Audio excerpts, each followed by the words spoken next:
Kita ini kadang-kadang lebih banyak melanggar kita punya janji di hadapan Tuhan, sumpah di hadapan Tuhan. Saya sebut sumpah ya, dia janji.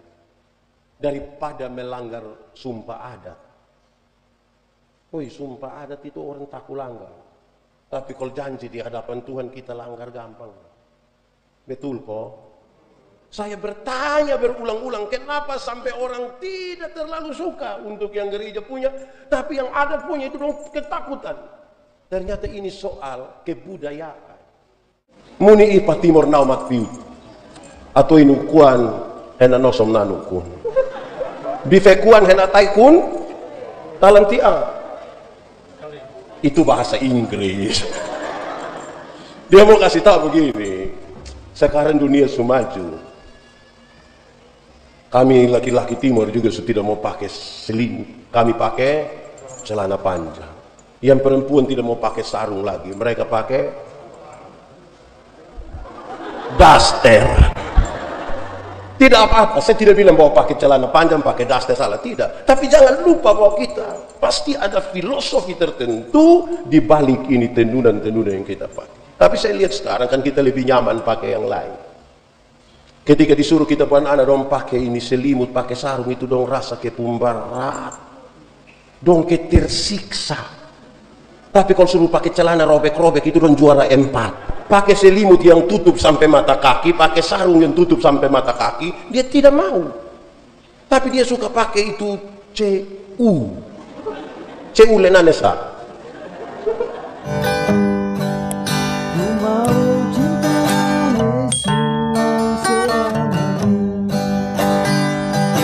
Bapak Ibu Saudara-saudara, Shalom.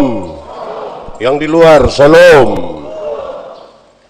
Bulan Mei ditetapkan oleh Gereja Masih Injil di Timur sebagai bulan budaya dan bahasa, bulan bahasa dan budaya. Diharapkan sepanjang bulan ini kita merenungkan dan merefleksikan perjumpaan kita dengan Tuhan di dalam budaya-budaya kita. Tentunya pasti kita akan bertanya lebih lagi, apakah semua itu berkenan kepada Tuhan atau ada yang tidak berkenan. Supaya kalau kita jalan dalam sukacita, tidak dalam keterpaksaan. Karena hari ini dalam etnis Timur saya ingin mengatakan orang Timur itu mestinya dikenal dalam 3. Dia punya orang disebut Atoin Meto. Saudara-saudara, saya mulai khotbah ini dengan mengatakan kepada kita begini. Biarlah saya bertanya, suku mana yang paling baik menurut saudara? Dalam konteks NTT ini Timor ko, Rote ko, Sabu ko, Alor yang paling baik. Semua apa? Yakin. Benar-benar yakin. Lalu kenapa banyak orang tua pilih-pilih anak mantu? Kita yakin bahwa semua baik, tapi kita tidak mau yang dia suku ini, aduh berat. Karena itu suku dong kakak. Di sini juga ada yang begitu. Yang orang tua pilih anak mantu ada. Itu yang faham apa dong itu? Kita yakin bahwa baik, tapi kita kurang baik dalam memilih ini dia pun persoalan. Saudara-saudara, tema kita hari ini adalah melestarikan budaya, itu memuliakan Tuhan. Melestarikan budaya, memuliakan Tuhan. Pasti kita mulai dari pertanyaan, apa itu budaya? Apa itu melestarikan? Supaya dalam pemahaman yang benar soal hal-hal ini, kita akan hidup sebagaimana orang Timur, orang Sumba, orang Alor, orang Rote, Jawa, Sumatera, Batak teh, kita semua di hadapan Tuhan sama, amin kok? Amin. Baik saudara-saudara, saya mendefinisikan bahwa budaya itu adalah cara manusia untuk mengekspresikan dirinya.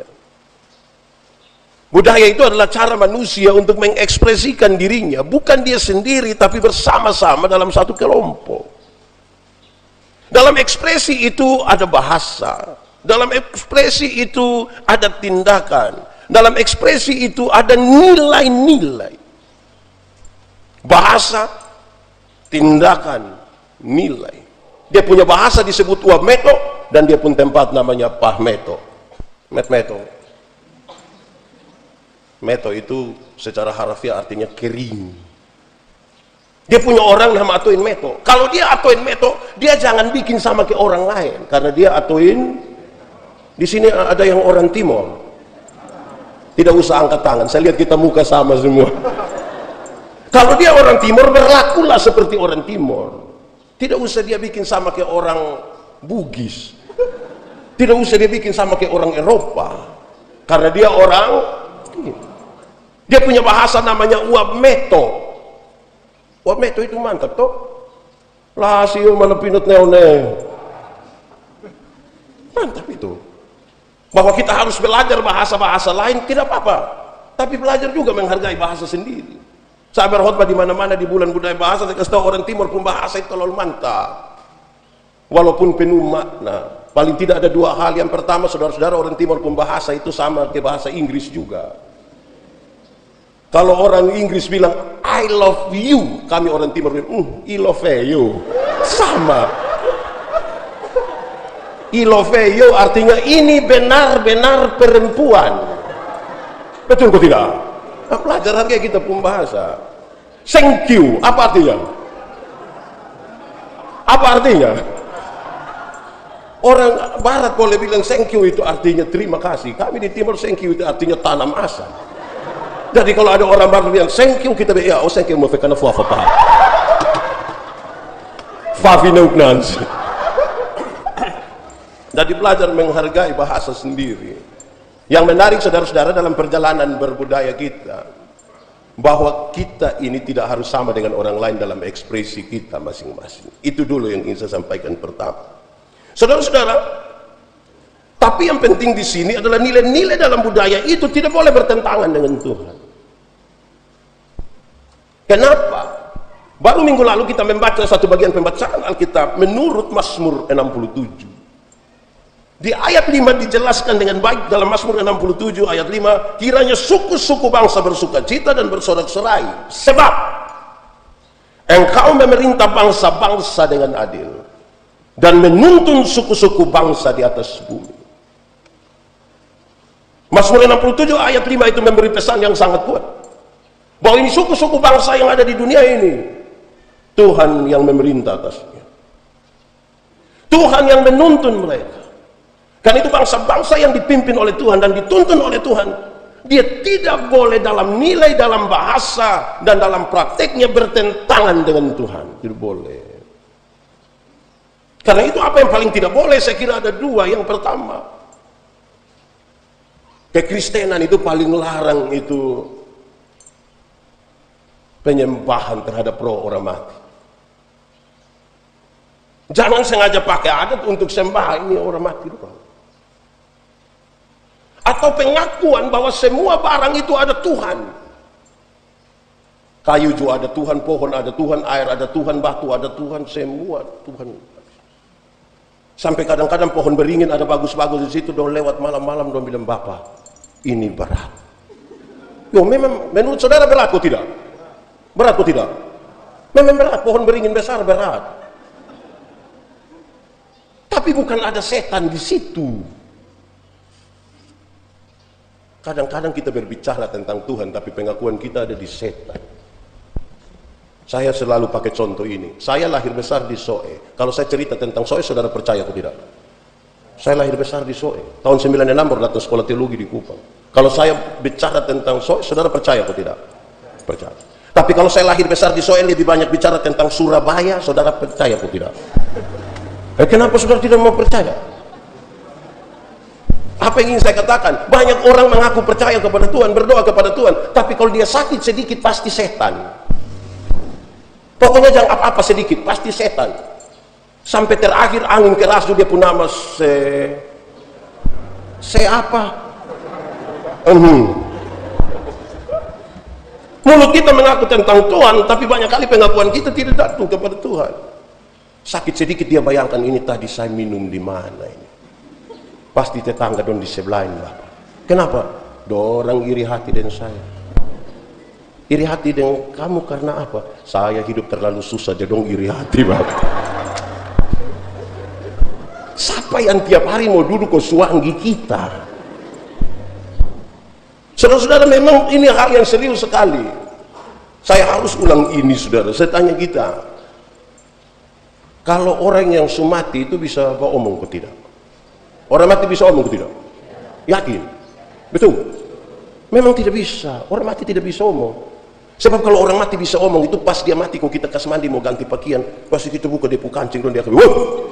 Tapi karena orang mati tidak bisa omong, makanya dia tidak pukul kita tangan, tidak larang kita. Betul kok? Jadi orang mati bisa omong atau tidak?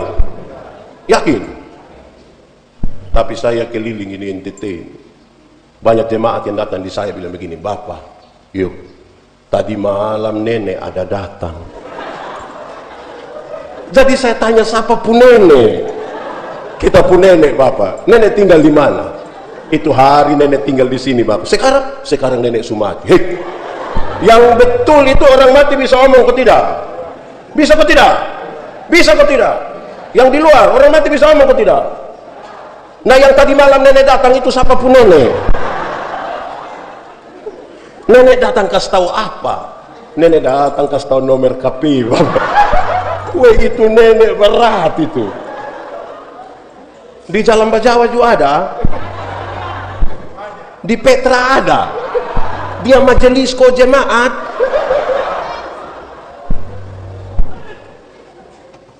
Saya mau tanya ulang, yang atuin metode dong, saya mau tanya dulu, orang mati bisa ngomong ke tidak? Telet ni utsai nanesa.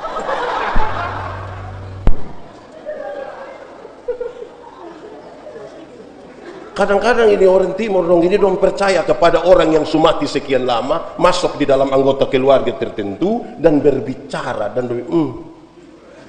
itu yang disebut nama niutsai. Jadi memang nilai-nilainya tidak boleh bertentangan dengan Tuhan Allah yang memerintah dan menuntun bangsa-bangsa di dunia. Amin kok. Amin nabikin. Itu bagian pertama tentang budaya, saudara. Lalu apa itu melestarikan? Karena melestarikan, menurut tema ini, melestarikan budaya itu memuliakan Tuhan. Melestarikan itu apa? Saya kira kita sama-sama tahu, melestarikan itu artinya mempertahankan, menjaga, memelihara, melakukan. Itu melestarikan. Kita hari ini pakai sarung, pakai selimut, saya pakai ini barang ini. Ini juga dalam maksud untuk melestarikan ini. Muni ipa timor nau makpiu atau inukuan hena nosom nanukun bifekuan hena taikun talantia, itu bahasa Inggris. Dia mau kasih tahu begini, sekarang dunia sumaju, kami laki-laki timur juga sudah tidak mau pakai selimut, kami pakai celana panjang. Yang perempuan tidak mau pakai sarung lagi, mereka pakai daster. Tidak apa-apa, saya tidak bilang bahwa pakai celana panjang, pakai daster salah, tidak. Tapi jangan lupa bahwa kita pasti ada filosofi tertentu di balik ini tendunan-tendunan yang kita pakai. Tapi saya lihat sekarang kan kita lebih nyaman pakai yang lain. Ketika disuruh kita pun anak dong pakai ini selimut, pakai sarung, itu dong rasa ke pemberat, dong ke tersiksa. Tapi kalau suruh pakai celana robek-robek itu dong juara 4. Di Petra juga ada. Siapa pu anak, coba angkat tangan. Habis ini kita doakan dia. Pakai selimut yang tutup sampai mata kaki, pakai sarung yang tutup sampai mata kaki, dia tidak mau. Tapi dia suka pakai itu CU lenanesa. Saya selalu bilang di mana-mana, saya membayangkan CU itu celana yang penuh dengan tanda tanya. Kita bertanda tanya, ini dia pakai di adik punya kok. Atau ini dia pun pakaian dulu waktu masih SD, atau dia orang susah jadi dia hanya bisa beli kain sepotong saja. Itu kita bertanda tanya. Saudara-saudara, lalu dalam konteks ini sekarang kita renungkan, apakah yang kita lestarikan sekarang? Budaya seperti apa yang kita jaga? Budaya seperti apa yang kita pertahankan hari ini? Jangan-jangan kita kehilangan identitas kita. Karena itu saudara-saudara, mari kita renungkan lebih. Pembacaan ini saudara-saudara paling tidak dia memberi informasi yang baik. Daud sebenarnya sudah di masa tua. Dia sadar betul bahwa dia punya sebuah tanggung jawab lain. Dia bukan saja raja yang Tuhan pakai, tetapi misi Tuhan itu juga harus ada di dalam dirinya, dalam keluarganya, di dalam bangsanya. Karena itu Daud mengatur jadwal pelayanan suku Lewi. Dia atur dengan baik.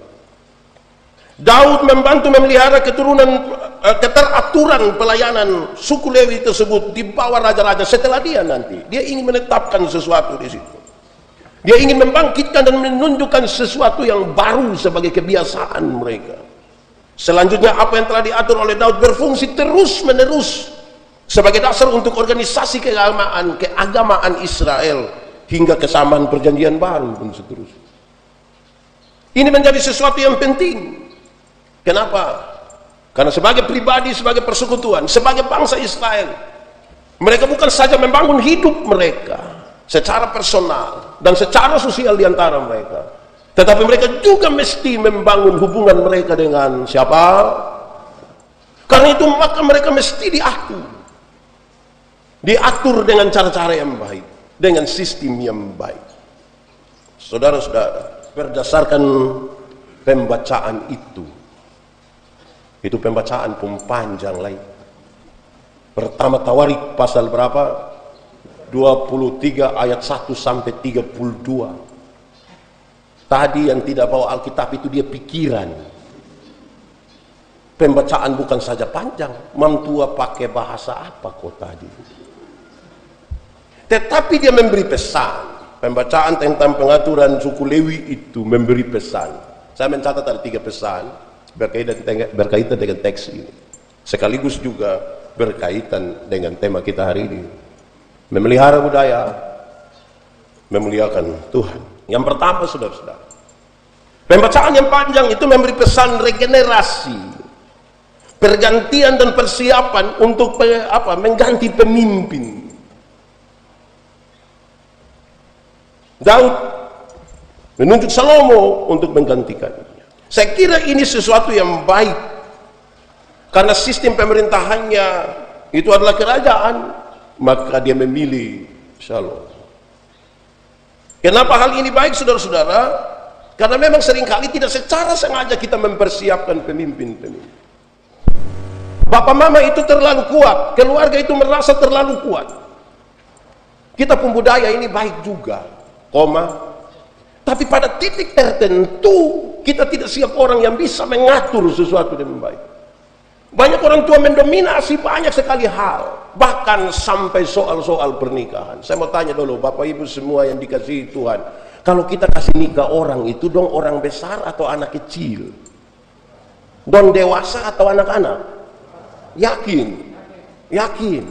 Kalau memang saudara yakin bahwa yang kita kasih nikah itu orang besar, mereka dewasa, tapi coba kita renungkan, berapa banyak calon nikah di dalam kita punya sistem ini yang kita atur secara budaya, di mana kita kasih kesempatan calon nikah dong itu ikut omong. Yang mau nikah dong 2 mah kita omong paling banyak. Omong paling banyak lagi mabok, baru omong. Di Petra Ju ada, fam apa? Kita tidak siap orang, apalagi kalau ini anak dong jalan tak salah baru kita urus dong. Dong mau omong sedikit, lu diam. Ini atuin amaf ini. Huk apa? Yang kita kasih nikah ini orang dewasa. Yang kita kasih nikah ini orang besar. Berilah kesempatan dong bicara. Dengar juga dong bicara kan dong 2 yang nikah. Tanya dong kamu 2 ketemu di mana omong. Bapak kami 2 ketemu dalam mimpi. Saya mimpi begini, pas saya lewat pasar Impres, saya mimpi, dia juga mimpi, dia naik oto lampu 2. Saya di lampu 6. Kami ketemu di terminal. Itu mimpi. Jadi bertanya dulu.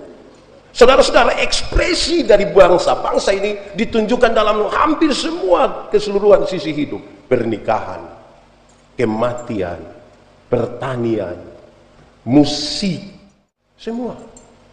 Orang timur ini pemusik ini, saya kadang-kadang dengar itu lagu yang tadi, usi apa kait itu. Saya kadang-kadang rasa tidak pas. Karena kita pemusik itu selalu, coba saudara tepuk tangan, ikut saya.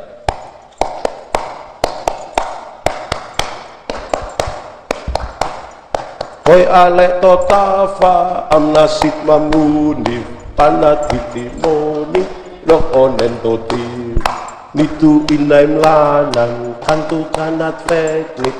Saudara tahu lagu ini? Kalau tahu pulang baru menyanyi ya, jangan bikin gitu. Karena kita pemusik seperti itu, lagu Hoi Aleto Tafa itu lagu ratapan.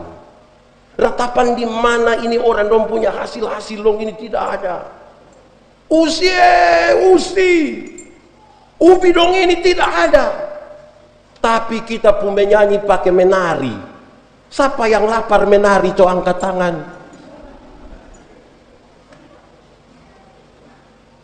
Taruhlah pada tempatnya. Kan itu ekspresi kita. Jangan asal saja. Saudara-saudara, memang kita butuh untuk mempersiapkan pemimpin itu dengan baik. Jangan omong soal pemimpin yang terlalu jauh. Saya membayangkan tantangan kita hari ini, saudara-saudara, adalah orang tua tidak mempersiapkan anak-anak mereka. Orang tua selalu berpikir dong umur panjang. Selalu berpikir umur panjang. Tiba-tiba bapak baru 32 mati, mau ke mana?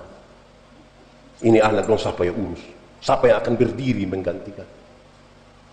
Ada satu acara kematian kemarin di dekat rumah situ. Ketika mau penutupan peti jenazah, mereka memanggil anak laki-laki terbesar, tertua, dan diumumkan kepada semua yang hadir. Inilah yang akan berdiri menggantikan bapak hari ini. Saya kira yang paling penting itu adalah nilai dari itu. Dia ganti bapak, maka kalau dia hanya ikut dimakan, saya kira ini tak salah ini. Kedua, saudara-saudara, dalam kaitan dengan itu bahwa kadang-kadang untuk mengganti pimpinan itu bisa jadi malapetaka bagi sebuah kebersamaan. Sekarang ini kita pilih kepala desa, saya bisa bakal lain. Jangankan kepala desa, pilih RT. Bisa marah. Untung baik di jalan sini tidak ada. Ada. Saya sudah berusaha bilang tidak ada. Sekarang ini RT juga bisa masalah. Dia pun masalah satu itu adalah karena ibu-ibu donjo ambil bagian. Yang RT dia pun suami tapi suruh panggil dia ibu RT. Itu dia pun salah. Biarlah bapak sendiri yang RT. Mama jangan jadi RT juga. Mama IRT. Ibu, ini bapak yang kepala sekolah, dia justru panggil dia bilang mama kepsek. Lama-lama mam tua tanda tangan rapor. Apalagi ada dong sekarang kan sekolah online semua. Baru yang kuliah sekarang kan mam tua dong juga bisa kas pindah dia pun. Apa itu yang di kepala itu? Oh, mam tua rektor. Bapak tua ketua yayasan. Wih, bahaya. Memang ada ruang-ruang untuk itu, tapi janganlah kita pakai itu pergantian kepemimpinan itu untuk menghancurkan kita satu sama lain. Saudara, dalam suksesi pemilihan gubernur, wali kota tuh kadang dong saudara kandung sapi sama kalah ini. Di sini juga ada. Coba kalau dong bakalai habis yang satu jadi eselon 2 baik. Ini tidak domba ribut sampai kakak-kakak. Jadi mari kita buat sebuah budaya regenerasi, pergantian kepemimpinan secara baik, bertanggung jawab. Bapak mama dong mesti atur sekarang. Mesti bangun sebuah kebiasaan. Duduk-duduk di anak-anak dong kasih tahu. Ingat, nanti kalau bapak dan mama tidak ada lagi, terus anak yang dia pemantu tanya kapan? Tapi mesti atur sekarang. Kalau tidak, saudara-saudara, saya omong di mana-mana, nanti kestengin anak dong bakal lain. Padahal orang tua punya mau itu kan sudah terisi dan baik-baik di sini. Orang tua pun mau terhadap anak-anak dong ringan-ringan sesatu. Orang tua selalu bilang anak, kalau kamu nikah, nikah orang babae. Kan begitu toh. Yang dimaksud orang babae itu bukan karena dia tidak sakit, tetapi maksudnya dia bisa terima ipar-ipar, mama mantu, bapak mantu. Dari mana? Lasip. Ingat, orang tua selalu bilang, ingat kamu nanti kakak adik jam bakalayo. Kan orang kasih tahu begitu toh. Bapak dan mama ini tidak butuh kamu perhatian lebih, tapi datang kok kami dengar kamu suara, lihat kamu muka sucuku. Jangan habis bulan beli ame beras 20 kilo, kirim baru foto kau muat di grup keluarga. Jangan. Di sini juga ada. supaya kas jengkel ipar dong. Pertemuan keluarga arisan itu ipar satu pakai gelang gading di tangan kanan, yang satu itu tidak mau kalau dia pakai gelang kea di tangan kiri. Lama-lama ini binatang dong mati buang semua gara-gara ini kita pun persaingan ini. Jadi duduk-duduk om-om memang dan orang. Itu bagian pertama, saudara. Bagian yang kedua, saudara-saudara, adalah dengan jelas tercatat di situ bagaimana Daud mau supaya budaya musyawarah itu dibangun. Duduk omong-omong. Daud memanggil sejumlah orang. Mereka sabar, saya pustola sumir. Mereka dipanggil untuk berbicara menyangkut dengan hal-hal itu. Mereka memusyawarahkan sesuatu. Tidak boleh ada satu itu memang nanti dia punya pengaruh lebih sedikit, tapi dia tidak boleh mendominasi semua. Kumpul dan bicara. Itu hal yang baik, saudara-saudara. Kenapa? Karena kita punya tantangan. Tantangan kita adalah ada banyak orang mau supaya mengambil keputusan sendiri. Ada banyak orang mau supaya dia didengarkan, tapi dia tidak memberi telinga untuk mendengar orang lain. Ada banyak orang tersinggung kalau yang dia usulan tidak diterima. Ada banyak orang menarik diri dan tidak mau terlibat dalam persekutuan, dalam keluarga, kalau dia rasa yang dia omong tidak diterima. Di Petra ada yang rapat majelis, kalau dia tidak diterima langsung lempar setan. Di sini pernah dengar kata parsetan atau sendiri omong? Parsetan itu terdiri dari dua suku kata, par dan setan. Par itu artinya teman akrab, sahabat baik, dan setan yang artinya setan, mutu. Jadi kalau parsetan itu berarti teman baik dengan setan. Lebih baik par Tuhan saja, supaya berkawan dengan Tuhan. Nah, saudara-saudara, itu tantangan.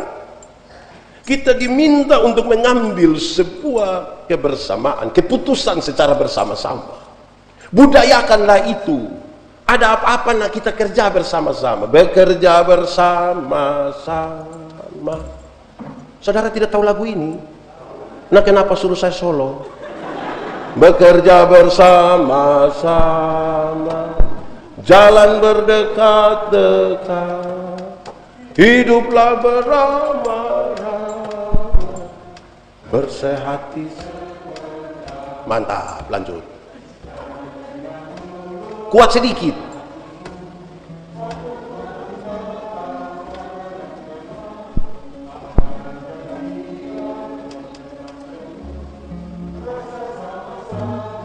Susah dan senang, kata untuk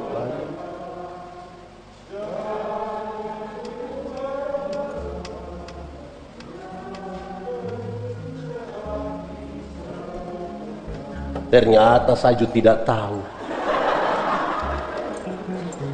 Kita ini lagu begini kita lupa. Sekarang dompu lagu tuh hanya jaga orang pun jodoh, antara nyaman dan cinta. Jadi tolong kok kita ingat orang Timur ini kalau dia menyanyikan bersambung-bersambung. Saya hanya itu menunjukkan sebuah kebersamaan.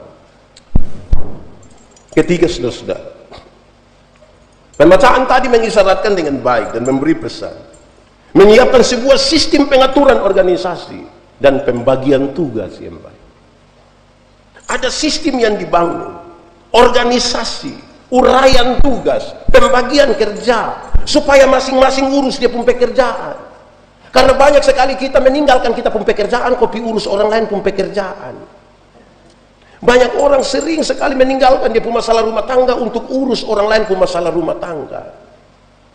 Karena itu pembagian ini baik. Budayakanlah budaya mengorganisasi. Organisasi itu kuda tunggang, alat yang kita pakai untuk sampai kepada tujuan. Dia mesti diatur, dia mesti dilaksanakan. Makanya kalau acara HUT begitu kan kita ada panitia ada panitia kecil, itu organisasi. Dalam persekutuan jemaat ada majelis jemaat, itu organisasi. Di RT juga ada. Bapak RT itu ketua organisasi. Untuk kepentingan sesuatu yang baik bagi kemanusiaan. Di dalamnya ada pengaturan jadwal. Nah, pengaturan jadwal ini menarik. Kenapa? Jangan kita omong jauh-jauh. Budayakanlah kalau kita atur jadwal, ikut. Itu berkenan pada Tuhan. Karena banyak orang tidak mau diatur. Saya mau tanya, gereja di sini biasa berapa kali? Itu pagi dan pagi atau pagi dan sore? Pagi dengan pagi. Kalau majelis itu sudah dibagi, ada yang pokoknya dia tidak mau pindah dari jam pertama. Berani kasih jam kedua itu, lepas saya pindah gereja. Kok kita percaya orang urus kok bagi, nah kok ikut kenapa? Bapak saya mau ikut pertama saja. Oh nah sudah, kalau begitu jalan keluarnya Bapak ikut dua-dua. Jam pertama dengan jam, bisa kok tidak? Bisa kok tidak? Supaya Bapak pun keinginan mau, organisasi pun jalan. Kalau yang pagi dan pagi biasa agak enak, tapi jangan yang pagi dan sore. Ada di beberapa gereja itu kalau ibadah sore itu hampir-hampir tidak ada majelis. Bukan karena dong sumati, tetapi karena dong biar dibagi pun dong tidak mau.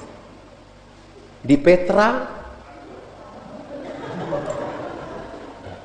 budayakanlah budaya itu. Kita atur jadwal toh, semua mesti dijadwalkan dengan baik. Kedua, saudara-saudara, pemanfaatan semua media secara maksimal. Daud bilang pilih sudah, itu yang pemain-pemain musik dong yang saya sudah ciptakan supaya dong main musik. Media ini kan ada, pakai. Pemanfaatan media. Di sini kita semua ini kan pegang HP itu. Sudah, ada yang belum ada. Kalau belum ada kita dukung doa. Tapi pertanyaannya adalah sejauh mana kita memanfaatkan itu fasilitas yang sudah ada? Sejauh mana? Ada pakai bikin apa? Itu baru ada pakai maksimal kok. Talenta semua. Memang ini penting saudara, karena kadang-kadang kita sulit sekali untuk pakai itu secara maksimal. Sulit sekali menggunakan karunia dan talenta yang Tuhan kasih pada kita untuk kita kembangkan sesuatu menjadi lebih. Di hari ulang tahun ke-15 ini kita beruntung sekali karena di masa pandemi COVID. Kalau tidak, bukan asyik itu, paduan suara vokal grup terlalu banyak.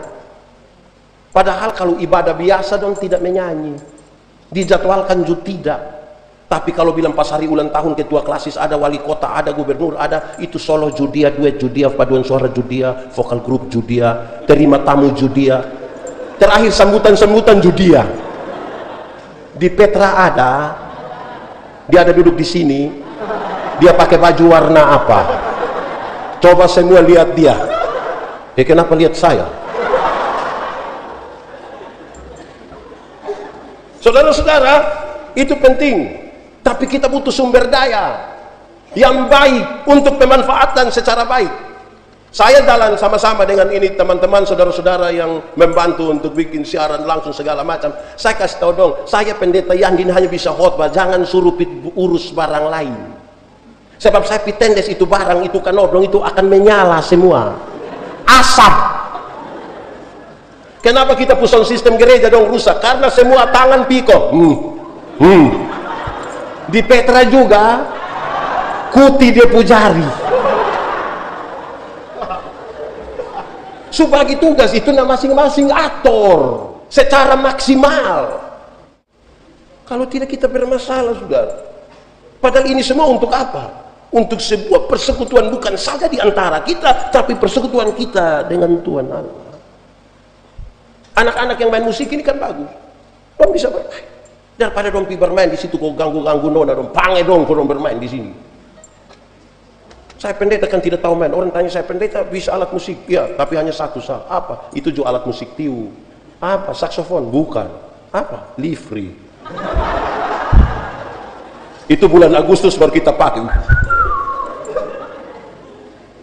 Saudara, ketiga, pengelompokan. Dalam organisasi itu ada pengelompokan. Buatlah sebuah budaya pengelompokan, karena kita pun tantangan adalah banyak orang sudah semakin sendiri di tengah-tengah keramaian. HP telah berhasil mendekatkan yang jauh dan menjauhkan yang dong. Bapak, mama, anak dong duduk semua tapi masing-masing dan dia punya HP sendiri kok. Lama-lama gila. Kita makin sendiri di tengah-tengah keramaian. Amin kok. Budayakanlah budaya berkelompok yang membangun bersama-sama dan seterusnya. Keempat, saudara-saudara, upaya terus-menerus membangun sebuah kebudayaan yang menyembah Tuhan, yang memuliakan Tuhan. Itu berkaitan dengan menjadikan ibadah di bait Allah itu sebagai nilai hidup. Nilai. Nanti sebentar saya jelaskan ini bagian terakhir. Tapi seringkali kita tidak menjadikan sesuatu yang kita lakukan terus-menerus itu sebagai nilai. Budaya kita tidak. Banyak orang bisa menghafal itu pengakuan iman. Tapi nilai dari pengakuan iman itu tidak hidup di dalam dirinya. Banyak ini suami-suami ini bisa mengaku di hadapan Tuhan dan jemaatnya. Apakah janjimu di hadapan Allah dan jemaatnya untuk perempuan yang tangan kanannya saudara pegang itu? Dia bangun kode di hadapan Tuhan Allah dan jemaat. Kuat sedikit. Kita bisa mengaku tapi kita tidak menjadikan itu sebagai nilai. Omong bilang menerima dia dalam untung dan rugi, sehat, sakit, tidak akan menyakiti. Padahal tiap hari dia punya istri kena papoko. Di sini ada suami-suami yang biasa pukul istri. Dia orang Timor Korote. Atau saya balik dia pun pertanyaan. Ibu-ibu yang kena pukul dari suami coba angkat tangan. Jangan berani angkat tangan pulang kena pukul ulang. Woi saudara, kalau kita sudah baca Alkitab berulang-ulang, nilai dari itu Alkitab itu mestinya tertanam di dalam kita. Kami bicara tentang Alkitab, ada satu orang tua bilang saya, hei anak, lu baru sekolah kemarin, saya sudah baca Alkitab 5 kali pi pulang, 5 kali. Saya senyum-senyum, dia dulu senyum apa? Saya bilang saya heran dan bayi.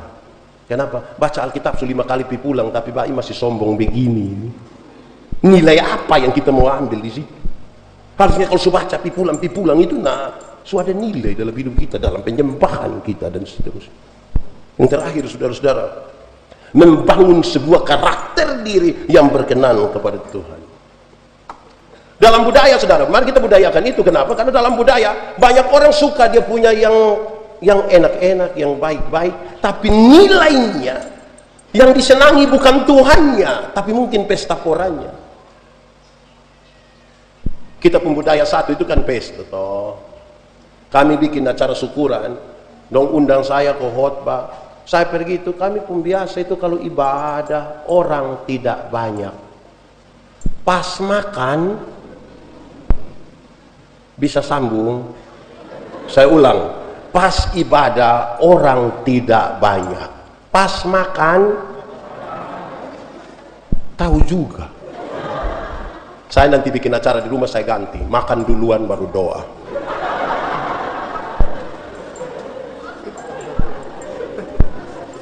Tapi jangan sampai pas datang habis, aduh minta maaf teh ini istri pun saudara perempuan pun adik kandung pun kakak ipar punya ini ada. Tapi kadang-kadang kita alasan terlalu banyak. Bayangkan kita ibadah di sini ini, saya tanya ada undang tetangga dong? Ada. Yang di tetangga sana suami bilang mama, pi sudah masih ibadah. Kenapa mau pi waktu apa? Yang ibadah itu supaya kita betul-betul datang itu Tuhan dulu, berjumpa dengan Tuhan dulu, dan seterusnya. Nah saudara-saudara, saya ingin akhiri khotbah ini. Saya ingin sampaikan pada kita ini kadang-kadang lebih banyak melanggar kita punya janji di hadapan Tuhan, sumpah di hadapan Tuhan. Saya sebut sumpah apa dia janji, daripada melanggar sumpah adat. Woi, sumpah adat itu orang tak langgar, tapi kalau janji di hadapan Tuhan kita langgar gampang. Betul kok? Saya bertanya berulang-ulang, kenapa sampai orang tidak terlalu suka untuk yang gereja punya, tapi yang adat punya itu dong ketakutan. Ternyata ini soal kebudayaan. Budaya itu saudara-saudara, kan kita dari kecil sudah diperkenalkan dalam budaya. Anak-anak kita pi pesta dong ikut, pi orang mati dong ikut, semua dong ikut. Jadi dong sering melihat, sering mendengar, sering mengalami di situ. Beda dengan gereja. Banyak orang tua tidak sering-sering bawa dompu anak datang ke gereja. Belum lagi kalau dia pun bapak pemalas. Amin kok. Jadi karena tidak terbiasa, itu tidak menjadi bagian dalam hidup mereka, lebih gampang mereka akan mengkhianati persekutuan daripada ada. Marilah kita membudayakan, membiasakan anak-anak kita untuk hadir di dalam habitat sebagai persekutuan orang-orang percaya. Ini sudah 15 tahun. Saudara, kita punya tantangan zaman sekarang. Kita mungkin sebentar akan mendengar bagaimana mereka bercerita tentang 15 tahun lalu ketika gereja ini berdiri. Kita mungkin akan mendengar. Dimulai dari beberapa orang sampai pada puncak ada berapa banyak kakak di sini? Mungkin 200 lebih, kira-kira begitu. Tetapi tantangan kita adalah, saya bertanya, nanti 10 tahun ke depan ini persekutuan masih banyak begini kok? Nanti kita bisa merawat dia 10 tahun kemudian itu seperti begini? Atau justru berkurang? Saya mau tanya saudara, coba jawab secara cepat. Nanti 10 tahun ke depan dia berkurang atau bertambah? Tambah banyak di absen. Itu harus jadi sebuah hal yang perlu digumuli bersama-sama dalam persekutuan ini. Apalagi saudara-saudara, kalau COVID kok kita tidak pergi gereja lah. Orang tua dong ini yang kita kasihan dong. Dong di rumah sah. Telepon anak-anak dong, bilang anak dong, bikin apa? Datang kau jemput papa mama dong, kau pasiar sedikit, kau kita lihat kupang, kau lipo, kau anak dong, sutua diam-diam di rumah. Ini COVID ada jalan-jalan. Tua-tua na diam-diam di rumah. Mama dong pernah dengar itu bahasa. Anak doya omong. Jangan sumpah dong, doakan dong kau. Tambah lagi kita duduk jaga jarak lah ini, aduh. Akhirnya orang makin jauh dari persekutuan, makin jauh dari persekutuan. Yang dulu kita masih banyak-banyak boleh dalam gereja, sebab ada orang mati, jemaat datang ke tahu papa, mama, ini jemaat peta. Kita punya. Wih, itu berat. Itu berat, koringan. Anda mengatakannya berat. Dan itu saudara-saudara, mari kita budayakan hal-hal ini. Catatan saya hanya 3, yaitu budayakanlah untuk regenerasi secara baik. Budayakanlah untuk membangun kebersamaan dalam musyawarah. Budayakanlah mengorganisasikan segala sesuatu dengan baik. Dan biar itu semua berkenan di hadapan Tuhan dan menjadi kemuliaan bagi nama Tuhan. Mari kita tunduk kepala di hadapan Tuhan. Kita angkat hati kita pada Tuhan. Firman Tuhan berkata, kalau kamu dengar suaranya, jangan keraskan hatimu. Minta Roh Kudus lembutkan setiap hati yang keras. Ambil waktu sedikit. Ini urusan pribadi kita dengan Tuhan. Katakan sesuatu jujur di hadapan Tuhan. Biar hidup kita berkenan.